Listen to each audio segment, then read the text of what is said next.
What's happening? Welcome into the Matt Bernier Show, part of the In the Money Media Network. My name is Matt Bernier. You can follow me on Twitter at Bernier_Matt. Today is Wednesday, June the 7th, 2023. It is episode 160 of the podcast. However you listen, thank you for doing so. Many ways to find the show: Apple Podcasts, Spotify, SoundCloud, inthemoneypodcast.com. You can also listen over on YouTube. Search bar Matt Bernier Show. You will get this episode along with the 159 prior. And as always, please rate, review, subscribe, thumbs up, thumbs down.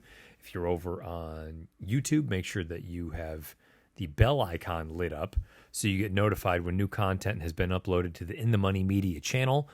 Speaking of In the Money Media, be sure to check out Horse Players Happy Hour if you have not already. This week was the return of Horse Players Happy Hour, PTF and Company, bringing you right through the Breeders' Cup itself. You have many opportunities to qualify for the BCBC. You can play through the tour. You can win your way in through the weekend, or you can get to the playoffs and hopefully get your ticket that way. And also, in the midst of all of that, you're doing it for a good cause because you are donating to Thoroughbred Aftercare. And without the horses, none of this is possible. So we need to make sure we take care of them when their job on the racetrack has come to a conclusion, if they are not off to bigger and better. It's been a minute since the pod has been around. I believe I've been gone for 3 weeks. The Preakness has come and gone. That was the last time I was doing this here show. And I probably should have brought this up. I am unfortunately not part of Horse Players Happy Hour this year. You will see me. I was on the first show of the season, and I'm sure I'll pop in from time to time. But the new day job, I say new, I guess it's not that new anymore, but the day job precludes me from committing to Horse Players Happy Hour for the entirety of the season. So I will pop in from time to time, and whether it's a big race that's going on, or if I just have a little bit of free time and I'm not on air at that moment, or I'm not in transit to wherever I have to work that weekend, I will certainly hop in and add my 2 cents to whatever is ongoing with the Horse Players Happy Hour world. But anyway, back to where we were headed. Preakness is come and gone. National Treasure prevails in a spirited stretch duel with blazing sevens. The Kentucky Derby winner, Mage, finishes a non-threatening third. And of those three, the only one to come back for the Belmont Stakes is going to be the winner, National Treasure. We will dive into National Treasure. We'll dive into Red Route 1, who was also in the Preakness. We'll dive into really all of the Belmont Stakes horses on this week's show.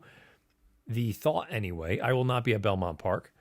Good luck to the folks at Fox. They have the Belmont Stakes this year. I will be at Monmouth Park for FanDuel TV.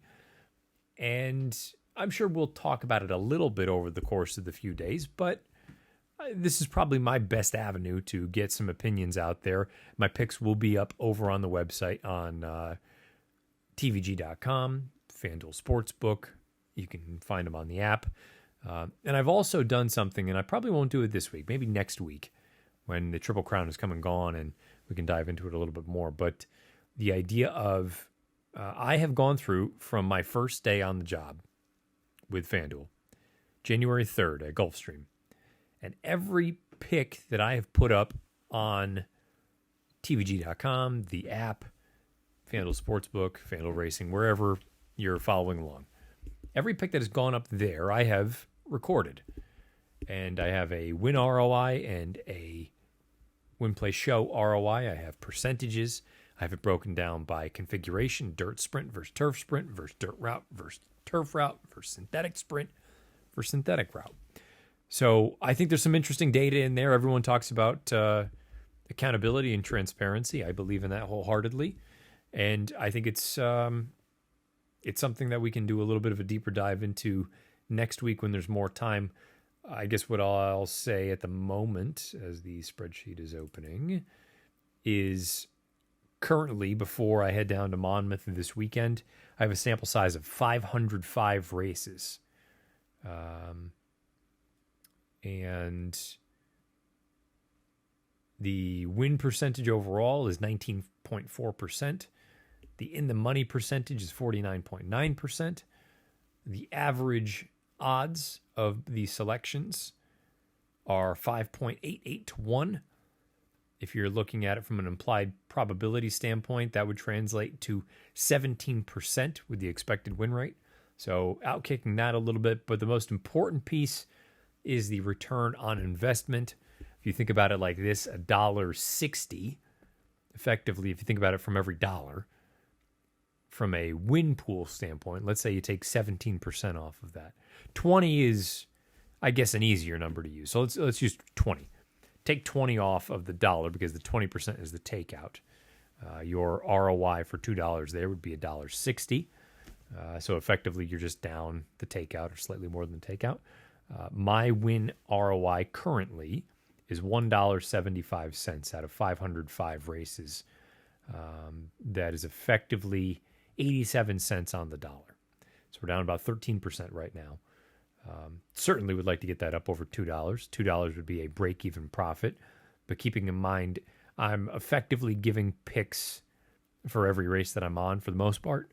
And more importantly, we'll do the deeper dive. There's some interesting data that I had always I've been doing it for long enough that I can kind of tell strengths versus weaknesses. But the data sort of confirms that. So when I have it updated after this week's set of races and this week's set of picks, I will do so, and we'll dive a little bit deeper into the subcategories, the dirt routes versus the turf routes versus the synth routes, and so on and so forth. So that'll be something I'll update periodically throughout the year as we get some more data that comes in. But for this week's show, not just the Belmont Stakes, but I have some brief opinions, and I will keep it brief. Again, we'll try to keep this thing to max 30-ish minutes. The pick six on Saturday, starting with race number 7 with the Grade 1 Ogden Phipps, right through the Grade 1 Belmont Stakes. I will give you some selections, some pushes, some horses that I'm going to lean on from a pick standpoint, and we will culminate with the Belmont Stakes. A very interesting race. There's no Triple Crown on the line, but you've got some fresh faces, some new shooters, but you've also got horses that we are very familiar with. Some that need to prove that they are this good, some that need to prove that circumstances outside of their control will not compromise their chances. Primarily, the morning line favorite for the Kentucky Derby, Forte, who makes his return to the races on Saturday at Belmont Park. So we'll wrap up with that, but we'll go over the entire pick six sequence. $1 base bet, starting with race number 7 on Saturday at Belmont Park. It is Belmont Stakes Day. First leg of the $1 pick six on Belmont Stakes Day. Race number 7, the Grade 1 Ogden Phipps. 1 turn, mile and a 16th. Not a big field. You've only got 6 that are scheduled to go. I'm not going to do a deep dive into each one of these races, but I will give you a top pick, and I will give you sort of just some, overall thoughts. Some a little deeper than others. This race, I think I kind of landed on the idea that the La Troyenne, if any of them win, I will lose. I'm taking that stance in that I believe Clairiere is the best horse in the race. The pace does not look like it is going to be fast, which would certainly compromise her chances as a horse that rallies from a bit off of it. But I think when push comes to shove, I just think she's the best horse in the race. And I like search results. I picked her in this race last year. I like Secret Oath. I like that we're getting to 1 turn with her. I've said for the past 2 years, you can go through on social media and find it, that I think she would be damn near unbeatable at 7/8 of a mile. Well, this is at least a step in that direction. If she ran big, I don't think they would just immediately cut her back. I almost think we'd be better off if she ran like shit, that they then might look at it and say, yeah, let's try it. Let's find out if she can go 7. So this could certainly work for her. Played hard, was the upset winner of the La Troyenne. She did it from a pace pressing standpoint this time around, as opposed to being outright on the lead. I'll be curious to see how she handles the 1 turn. I mean, she hasn't done that in a long, long time. It was the first 3 starts of her career. 6 furlongs is much different than 8.5 furlongs. But it's just different. I think she's very good. The talent is there. I'd like her to kind of prove to me again that she is of this caliber. Clairiere is the horse that I think is the most likely winner, regardless of the pace scenario. But I'm going to take a shot in here with a filly or a mare at this point that I don't think she is as talented as Clairiere. But past the Champagne, how often are you going to have an opportunity to take a horse at, let's say she's close to this 8-1 morning line, which I would have to think is pretty close. Her only try at Belmont Park, blowout victory. Wins by more than 5 lengths. When you look at the field just at face value on name recognition alone, you go, well, she didn't really beat much. But then you go back, Idiomatic, the runner-up, who was humbled by Past the Champagne, came back and won next out with a 102 Beyer speed figure. Improved her number by 18 points. The 4th place finisher is the only other horse to come out of that race, and she improved her number by 3 points. So it's been an impressive race to this point. She has been a filly or a mare that it seems like if the race is run almost in reverse fashion, think of it like a turf race as opposed to a dirt race, where they save, and sprint home. I think she's actually better that way compared to your more standard dirt running styles of fast, early, slow, late. They went relatively soft in the ruffian. She sprinted home and looked like $1 million. If this pace is going to be on the more moderate side, maybe she doesn't win the race, but Past the Champagne, just purely on numbers, in terms of value and odds, I think will be a very intriguing play. She will not be a prime bet, if you want to use that kind of terminology, but she's the kind of mare that you could see, if she wins this race, she probably plays 15-1 in the pick 6. So I'm torn between using both her and Clairiere as A's, or do I use Clairiere as an A and I use Past the Champagne as a backup? I'm inclined to use both as mains in the event that she does win. And now all of a sudden, even if this thing chalks out, which my fear is that Saturday at Belmont is very formful. But if you get her to kick things off and the thing chalks out the rest of the way, who cares? You're going to be sitting on a nice ticket. So 1-6 in there for me. Race number 7 is the Ogden Phipps to kick off the pick 6. Race 8, the grade 1 Woody Stevens, 7/8 of a mile. Big full field of 13. This is usually a race I really like. And I really like this year's race. There's one horse in particular I actually think the price is going to be right and I'm going to be able to make a bet on him. But there's usually a horse that I love in here on a turn back or, something of that nature. Arabian Lion, when you look at the way he won the Sir Barton more and more, it's kind of what I just spoke about with Past the Champagne. Slow early, sprinted home. I don't think he's going to have that luxury in this spot. There's a lot of speed in here. So he's probably going to have to go faster early than he has in many of these races. And I just don't know what that does for him. I don't know where that puts him. So I'm going to use him. He's a backup. I'm going to use General Jim as a backup. Now, his 2 runs with blinkers have both been solid. My reasoning for using him as a backup, and I suppose someone would probably, or some folks would hear me say this and say you should be throwing him out then, in this case. I don't know if I like the Pate Mile. Part of me wonders if that race is going to end up being a bit of a pumpkin. But having said that, if I'm going to take anyone out of there, I want him. The rest of the field, sure, you could make cases for some unique runners. My lone A in here, and this would probably be, again, you have to be honest when you talk about some of these things. This is probably where I'll go wrong. But I'm going to the far outside with Drew's Gold. And I just think he's a good horse. I thought his Gold Fever, yeah, he's getting a major class test. He's stepping up in distance.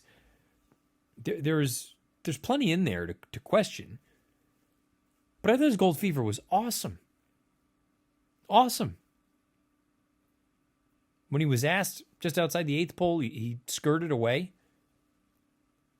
He's won all 4 of his lifetime starts. Aside from the debut, which, by the way, was May of his 2-year-old year, he's won by 3 3/4, 4 1/4, and 4 3/4. Could the distance bite him in the ass? Sure. His most recent workout, 58-4 at Belmont. I mean, he's feeling himself. He is not dependent on the lead. He's got that outside draw. He's going to be forward. I like Drew's Gold. I didn't price the race out, but I don't know. If I don't love anybody else in here, why can't Drew's Gold win? That would be my thought. Not why, but why not? So that's the lone A in there for me, is Drew's Gold, the 13. And the backups will be the 3 and the 4. Arabian Lion and General Jim. Move on to the Grade 1 Jaipur. 6 furlongs on the Widener. It's turf sprint. You all know my feelings on turf sprints. I'm just going to tell you that I'm using 10, 11, 12. The 10 is Big Invasion. The 11 is Casa Creed. The 12 is Caravel. My pick would be Big Invasion. And that's the depth of my analysis for that race. Race 10, the Grade 1 Metropolitan Handicap, the Met Mile. This race feels like, I don't know if I can say that. I was going to say it feels like if Cody's Wish shows up, he wins, right? And that feels like it's the most obvious result. He's the most likely winner. But the only thing that is kind of keeping me from saying slam dunk, slam dunk, slam dunk, and he is the only A that I'm going to use. But the only thing keeping me, or one of the things keeping me from just using him and nobody else, is some of these other horses have races that not only would make Cody's Wish work, but their best might actually beat him. So my backups that I'm using are all toward the outside. 5, 6, 7, and 8. The 5, Charge It. The Oakland Handicap, probably not a great race. The Gulfstream Mile, really disappointing. His allowance race was solid, going 2 turns. But the race that jumps out off the page is the Dwyer. His only time at Belmont Park, 1-turn configuration, the only time John Velasquez has been aboard. He wins by 23 lengths, and he earns a 111 buyer. Now, it's all relative. How did you earn it? Who did you earn it against? Yada, yada, yada. My only point is that race at least makes Cody's Wish run a career best. So I'm using Charge It as a backup. Zandon, in my heart of hearts, peaked as a 3-year-old, but he ran fine enough in his first start off the bench in the Westchester that at a number, I could use him. But I think you've probably seen his best. Still a good horse. I think you've probably seen his best. Repo Rocks. I mean, I don't know what there's to say about Repo Rocks, but the 2 triple-digit numbers on his page, I mean, either of those win this race. Or are right there. And the question is, can he replicate those races, the Toboggan and the Westchester, against this kind of field? I'm dubious, but I've been dubious of this horse for a long time, and he just keeps breathing fire. So I'll use him as a backup. And I'm also going to use Doppelganger as a backup. I thought the Carter, when I first watched it, I said, for Doppelganger's a Grade 1 winner. This horse has been no good for, the better part of 2 years now. And again, maybe some of you are new listening to the pod. I'm saying he's no good, or I don't like this horse. Look, he's a talented racehorse. But I'm speaking in context or in relation to his competition. Doppelganger is not a fraction of the horse that Cody's Wish is. But that Carter, Repo Rocks comes back and wins. Another horse in that race came back and won. Some of the Figs have come back okay. The pace was off the charts fast early, yes. But maybe he just put it together. I don't know. Brittany Russell's barn, it just keeps rolling. So if something completely out of left field happens, in a similar vein to the past Champagne piece, if Doppelganger wins and you're alive in this pick, him alone, him and Chalk for $1, what, $5,000? I'm not kidding. Doppelganger not only is a big number, but defeating a horse like Cody's Wish and Chalk throughout, I'll say $5,000 for $1. So I'm going to use him as a deep backup. Race 11, the Grade 1 Manhattan, 1.25 miles on the inner turf course. I mean, it's 2 horses for me. I'm using the 8 up to the mark, and I'm using the 4. Ottoman Fleet.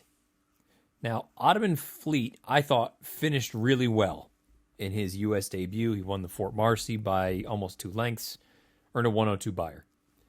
Pace was hot. He had a dream trip. Could both of those things present themselves again? I suppose. And I know City Man came back and won next out. I just think, and this is one too.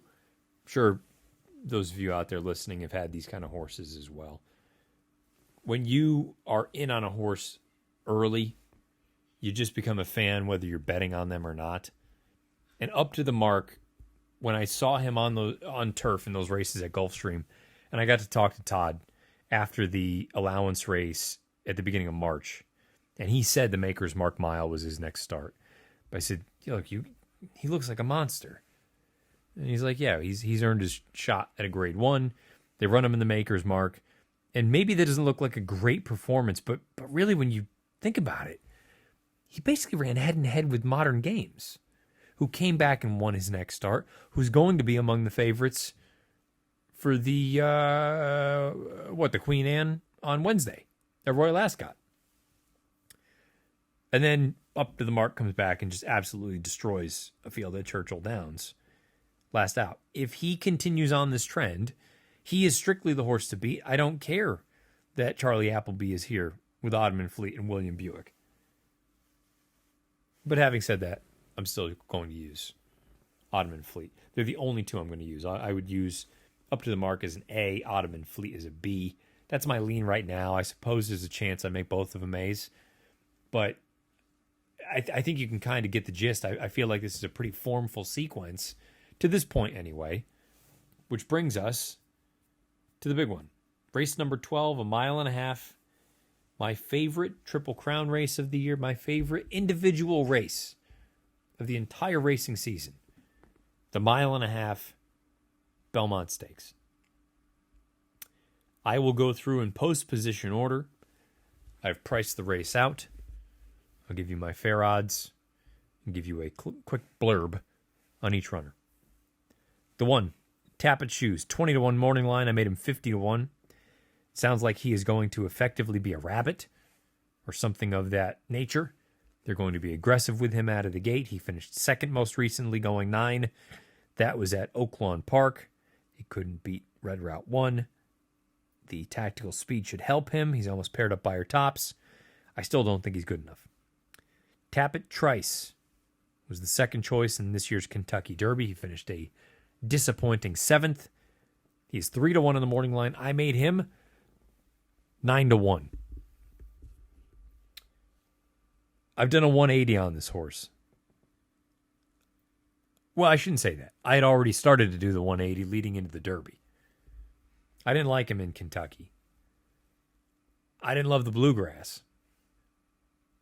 And I just thought he's pulled these wide trips against very, very weak suspect fields. Now you're going to pull a wide trip coming from dead last or second last, somewhere thereabouts, and you're going to rally into it, even if it is a ballistic pace. Well, he got the pace. He just didn't do any running. And, for those that are going to question who I end up picking in this race, my question for those picking Tapit Trice would be, other than a feel, because I get it. When you see him, he's just a big galloper. Belmont Park. It's going to work. He's a Tapit. How do you reconcile such a shitty effort last time out? Because I can't do it. And the price that he's going to be, you can have him. I don't want any part of Tapit Trice. Arcangelo. 8-1 morning line, made him 9-1. I thought his Peter Pan was really good.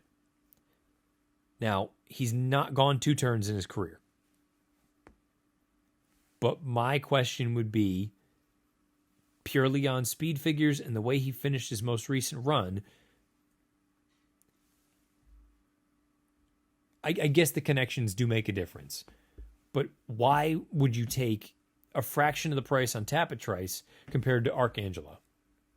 Or Arcangelo, I don't know how you want to say it. I think they both are reasonable runners. But I'd prefer Arcangelo just because he's going to be a much better price. The 4 is National Treasure. 5-1 morning line, I made him 8-1. The Preakness was not a fast race. It was run to suit. Pace held up. Nobody really did any running from the back of the pack. I guess there's a chance Saturday's Belmont is run in similar fashion. I'm also I've never been a fan of this horse, and I'm still not. And if he wins, I'll tip my cap and say, Baffert, you did it again. Well done. He's just not for me. Even though he has many of the intangibles you would be looking for, I just don't think he's getting any better. I think he caught the right field at the right time in Baltimore, and that's what led him to victory. He's not for me here. The 5, Il Miracolo. 30-1 morning line. I made him 99-1. I'm going to skip around a little bit here. And we'll go to the far outside with Red Route 1. The 9, 15-1 morning line. I made him 30-1. He is another one, not getting any better. And that leaves us with 3 horses in the sort of toward the outside, but starting in the middle-ish area. The 6 Forte, the 7 Hit Show, the 8 Angel of Empire. Let's start with Forte. For me, it's not a matter of, does he fit? We all know he fits. He would have been the favorite in the Derby. That whole ordeal happens. He defeated Mage on the square in the Florida Derby. Mage comes back, wins the Kentucky Derby.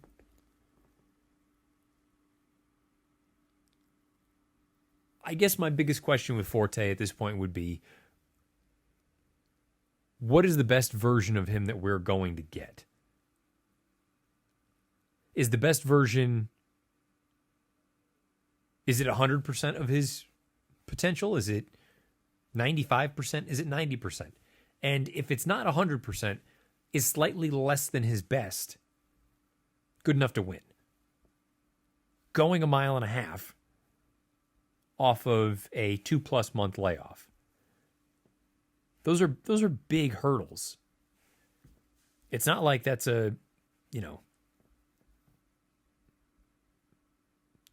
not a small feat if he's able to do this. And if he does, he immediately goes right back to the top of the 3-year-old division. He may already be there for some people. He is 5-2 on the morning line. I made him 4-1. I don't think you're going to get 4-1. But I wouldn't bet him at anything less than that on the win end. I do think he is a win contender. I will not be surprised when he wins the Belmont Stakes. But he's not my pick.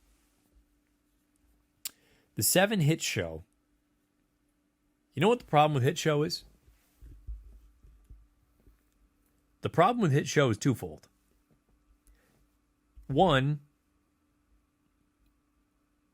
he's never he's run fast, but he's not run overly fast. But he's trending the right way, which is a good thing. The Kentucky Derby, you could argue he ran one of the better races, given how close he was to the pace and how that whole thing shook down breaking from the rail.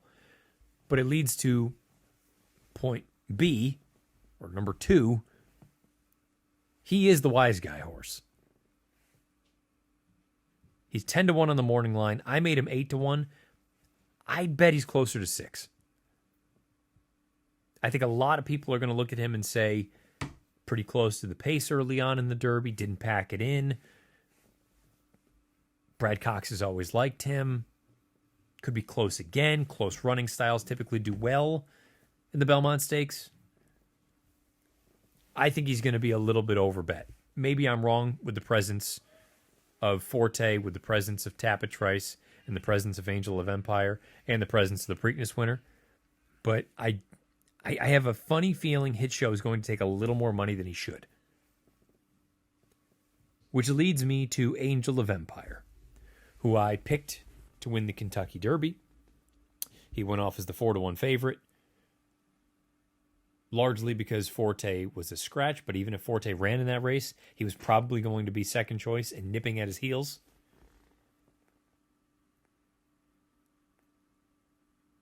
I've talked about this many times over the past 10 years. The running style in the Belmont is the most important piece in my eyes. Yes, stating the obvious, you need to be able to get the distance. But typically, you need to be relatively close.